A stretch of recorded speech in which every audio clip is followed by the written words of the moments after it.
This is normally the week where millions of people around the world would turn on their TVs or open up the app on their smartphones to hear Jim Nantz say, "A tradition unlike any other, the Masters." I grew up in North Augusta, South Carolina. My parents still live in the same house, which is about 15 minutes from the front gate of the Augusta National Golf Club. When I was in middle school, my friend Brent Skinner and I, we could get our moms to drop us off over at the club, and for $20 a day, we could go in Monday, Tuesday, Wednesday, buy a practice round ticket, go watch golf all day, eat as many egg salad sandwiches as we wanted, and probably have money left over at the end of the day. Needless to say, it's not like that anymore. Those traditions have definitely changed. But the Masters is still a beautiful, hard to explain, unlike any other experience. This week is Easter, the week where around the world people celebrate the resurrection of Jesus. A time where we look at the historical and supernatural reality that Jesus is risen from the dead.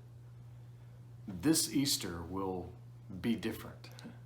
Over the last 2,000 years, there's been plenty of traditions that have been started by families and churches, but those traditions this year won't happen the same way.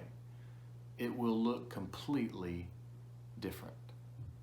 Your churches, your parents, your pastors will not be able to carry out all those traditions. And some people are trying to find ways to make it all happen anyway. Can I just say, it's okay if they don't happen.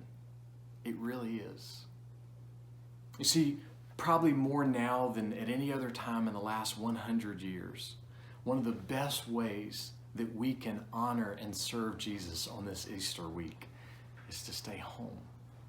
I mean, that's what our leaders are asking us to do. If you have to go to work or if you have an emergency, be wise as you go. But if you don't have to be somewhere, then stay at home, and it's okay. And here's why. Jesus one day said this. He said, "Come to me, all who are weary and heavy laden, burdened, burned out, worn out, tired, frustrated, confused, afraid, and I will give you rest." Rest.